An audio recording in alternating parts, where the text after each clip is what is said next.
Our episode begins with all the goblins startled by Goburu's new appearance, as he had evolved when he defeated the Great Red Bear. With only a month of life, Goburu defeated the Lord of the Northern Forests and even evolved into an ogre. Goburu tried to avoid conversations, but it seemed futile as some members kept following him like a family of ducks. Goburu needed something new to wear, and when the human girls saw him, they were quite scared. But once they recognized him, everything was fine. Goburu tried to ignore what was around him, especially Gobmi, who was pinching his leg for some reason.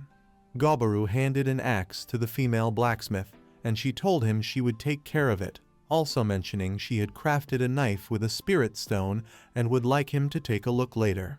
He found it quite interesting and thanked the girl by patting her head, making her a bit embarrassed.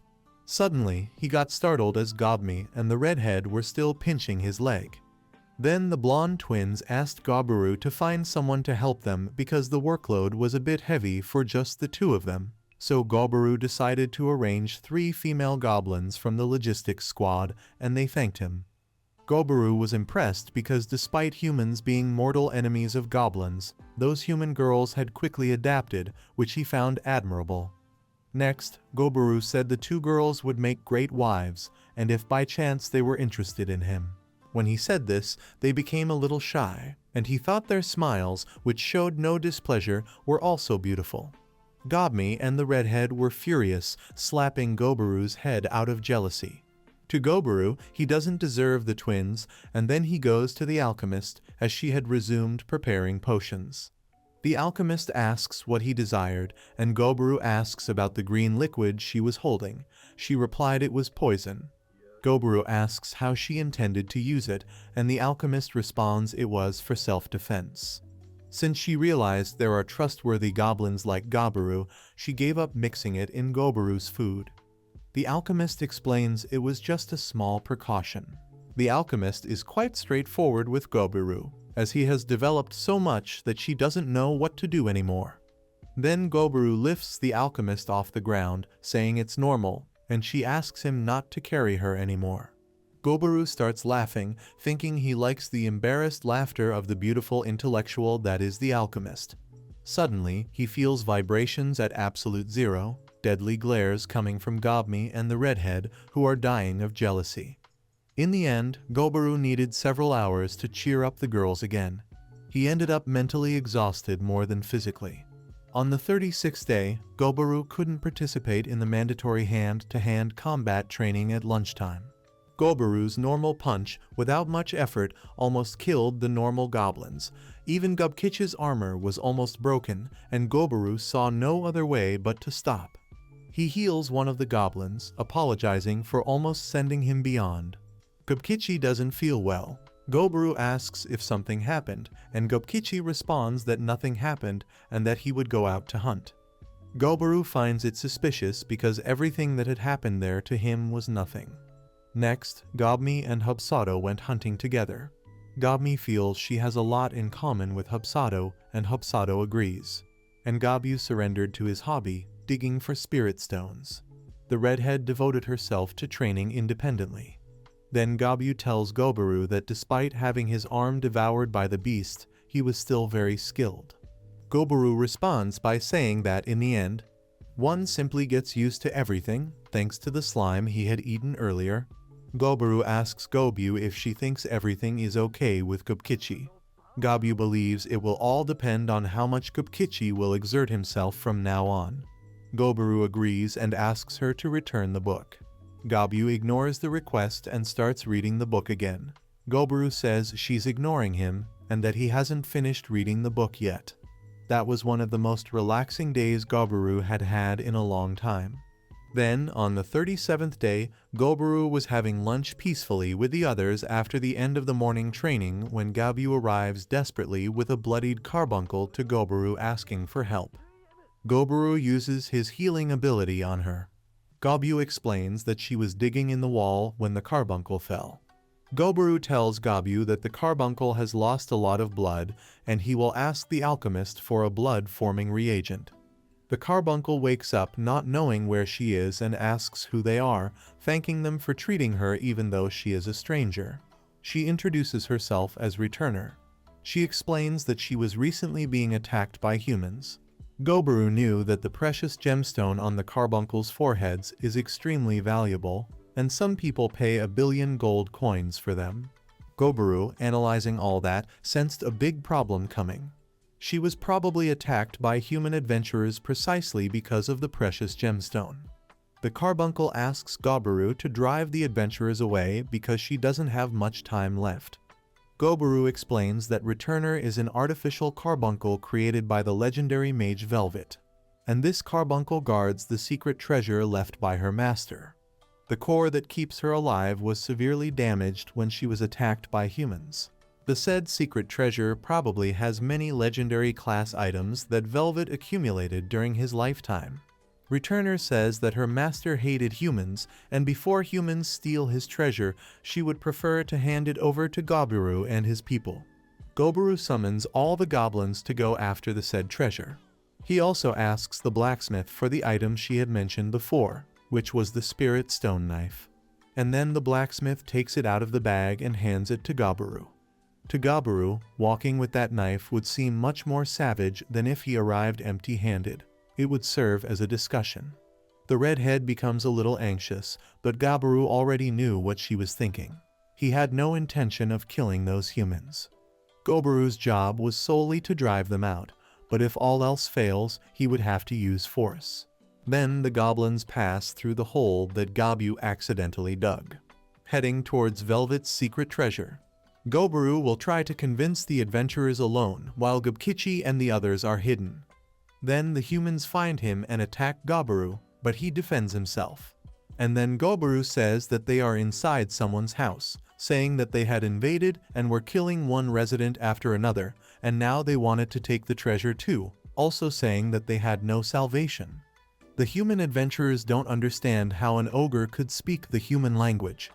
Gobaru says they are lucky because he was the nice type. Despite trying to dialogue, it doesn't help much because all the human adventurers advance to attack Gobaru. Gobaru manages to dodge the attacks and says that if the humans retreated now, he would let them escape. However, it doesn't help, they continue to attack. Gobaru realizes they had quality items but relied too much on their level and didn't have that many skills. Until one of the mages hits him on the head with lightning. However, it has no effect on Gobaru, who is now deeply irritated because he tried to talk to them, but they didn't even want to listen. Gobaru unleashes an ability telling them not to take offense because they had exhausted his patience. And then the other goblins emerge to fight as well. The humans could already regret not listening to Gobaru. The humans get a beating from the goblins, and then the goblins strip everything from the adventurers, divide it, and devour the humans. After eating the humans, Gobaru learns the skills Assassin, Templar, Guardian Knight, Archmage, Priest, and Enchanter. The adventurers seem to be of high level in human terms. They also carried many valuable things that Gobaru also devoured, learning the skills of hiding his own status and an item box. Gobaru was very pleased with the magical chest, where he could store 99 pieces of up to 1,200 items. Gobaru's part of the deal was fulfilled, and they go to the room that contains the treasures in the back. Returner thanks them, and Gobaru sees Velvet sitting on his throne. She approaches Gobaru and says that his time has come, and then she leaves, leaving the precious stone in Gobaru's hands. Gobaru devours the precious stone and acquires the Golden Rule skill. Gobkichi approaches Gobaru and asks if she is okay, and she affirms that she is fine. The goblins offered a silent prayer for Returner and took all the gold in the magical chest, and there was still space. Gobaru thought leaving Velvet like that would be dishonorable and decided to cremate him. However, when cremating him, a part of a legendary and extremely powerful armor for the arm falls off. Gobaru shows his artifact that could be spun and transformed as he pleased and also produced poisons and threads. Then, after leaving Velvet's room, Gobaru decides to have a feast to celebrate. We arrive on the 38th day, where Gobaru evaluates the legendary items with the blacksmith, and then time passes and we arrive on the 39th day. Gobaru distributes the magical items among the hobgoblins. He keeps the scarlet long spear, Galsigal Bay, and the magical bracelet Egaza, Thus, he would have kept 3 magical artifacts, including the silver arm, which was of a legendary class. The legendary class is one of the categories of items, one of the highest indeed. In the afternoon, the group managed to gather ingredients for a bear stew. Everyone in Goburu's group managed to improve their level, which made the leader very excited. And then the twin sisters make the stew, which was very good. However, Goburu was thinking about what to do with the redhead, since she was not yet ready to fight. We arrive on the 40th day, where on that day a new leader would be chosen for the hobgoblins. Goburu even made a qualifying competition. Everyone improved their level considerably. Goburu thinks it would also be cool to create a mercenary group. We arrive on the 41st day, and Goburu goes out early for a walk and to track prey that he still didn't know. He managed to find a golden spider, devoured it, and gained the skills of producing golden threads, adamantine spider armor, and now he could even create accessories. A red deer with horns resembling rose quartz caught Goburu's attention, and then he devours it too. Goburu continues wandering through the forest when he comes across a magnificent tree under the sun. But he had gotten into trouble. That world had a species called dryads. Gobjai had told Goburu that they seduced males of intelligent species and then fed on them. There were only female dryads, and they truly had a charming beauty that no man could resist. When one of them appears in front of Goburu, who doesn't even look at her to avoid being seduced, he even sweats cold. But he can't resist, and after a while with her, Goburu acquires the ability Holly's Blessing. The Dryad tells Goburu it was wonderful and asks him to come back. He responds that if he were willing, he would come, and she says she would wait for him for her whole life. Goburu doesn't go into details, but for him, it was phenomenal. After walking a little further, Goburu discovers a lake with a waterfall. He decides to take a bath to wash off the sweat when he is surprised by lizardmen surrounding him.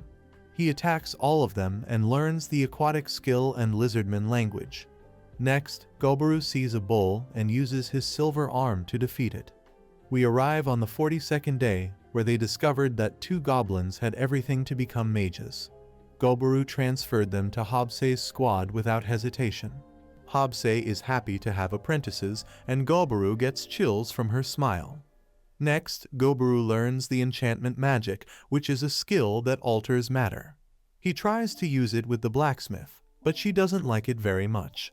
We arrive on the 43rd day. Goburu says good morning to Gobmi, but she ignores him. Goburu is a little scared, thinking she is upset. Goburu didn't know the reason and then went to ask everyone, but no one knows the answer, and the redhead runs away. The twins who stay in the kitchen brought poisoned food, so Goburu goes to the alchemist. The alchemist says he tries to be present for everyone, but is slower than he seems. The alchemist simplifies it for him, saying they are jealous. Goburu doesn't understand, and the alchemist says the reason is his secret meeting with someone outside. And he still doesn't understand. The alchemist asks if he didn't notice, because he had several love bites on his neck. And he remembers the Dryad lady, that scary woman. Now everything is clear to Goburu, but he doesn't know what to do. The alchemist says she understands how the girls feel and kisses his cheek, saying that's what she feels, and she wanted to know if he accepts it, and Goburu can't believe what happened because he would never expect something like that from the alchemist. However, Goburu is happy and ended up getting into the mood. But Gobmi saw everything and asks if they lost their shame and didn't think she would forgive them. Then she runs to Goburu saying she also wants it. And the girls also say they don't want to be left behind. Goburu thinks it's better not to tell what happened next, but he gained several skills. If something happens, Goburu takes responsibility.